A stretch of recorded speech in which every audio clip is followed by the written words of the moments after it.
Hi! In front of me is ZTE Blade A32, and today I would like to show you how you can turn on or off auto rotation.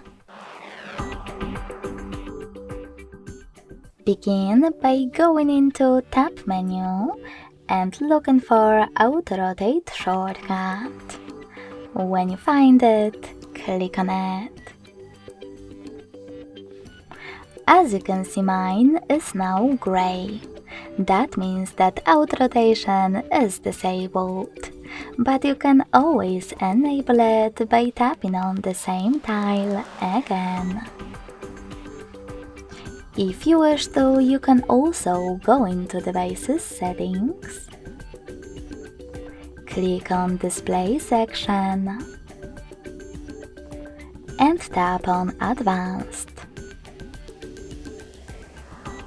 Now, thanks to this switcher next to Auto Rotate screen, you can turn it off or on.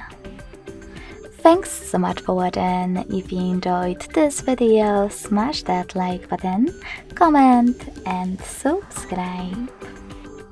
Bye!